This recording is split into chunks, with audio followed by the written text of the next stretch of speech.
Hello po, magandang hapon po muli sa inyo. Si Lawrence po muli ang inyong lingkod. Isa lang pong maikling advice, no? Kayo po ba'y nahihirapan makatulog tuwing gabi? Alam niyo po ba ang common cause ng insomnia o difficulty of sleeping ay yung inyong mismong thoughts or pag-iisip regarding your sleep, no? So, while maraming mga physical factors na nakaka-affect sa ating pagtulog, ang pinaka most common cause ng insomnia is psychological factor. So, in-explain ko na rin po ito before, pero muli ko pong i-explain sa inyo sa isang maikling paalala, no?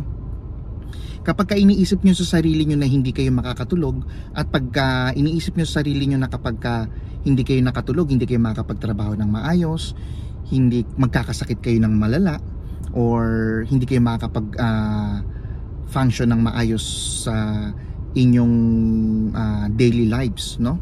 So ito yung mga most commonly na takot na pumapasok sa inyong isip, at yung isip na ay hindi na ako makakatulog ng maayos, ay kailangan ko ng 8 hours of sleep, less than that hindi ako nakakatulog, no? So yung mga ganitong irrational thinking o thought pattern na nakakaapekto sa inyo, ito yung tinatawag na psychological insomnia na nagkokos sa inyo kung bakit kayo lalo pang hindi pa makatulog.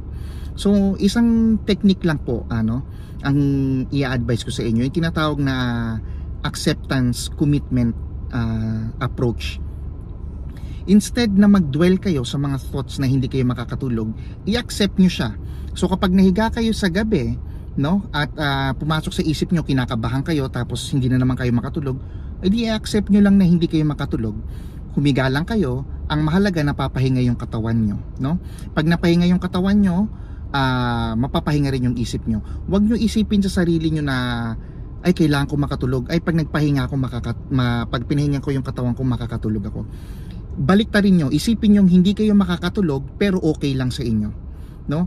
Ang tao naman, kahit anong takot o stress niya sa buhay, nakakatulog at nakakatulog naman siya. So ang approach na pinakamagandang gawin nyo is humiga lang kayo, mag-relax, and then i-accept nyo lang yung inyong situation, at sabihin nyo sa sarili nyo na makatulog man ako hindi, okay lang ako, i-accept ko to, at makakapag-function pa rin ako ng maayos bukas. Paulit-ulit nyo lang to sa inyong isipan, at sooner or later mawawala yung fear associated with your sleep, no? Yung inyong fear associated with your sleep mawawala, and then as time goes by, mapapansin nyo na lataas yung inyong stress tolerance regarding your sleep issues. So ayun lamang po.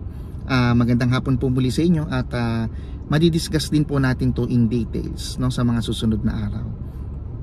Paalam po.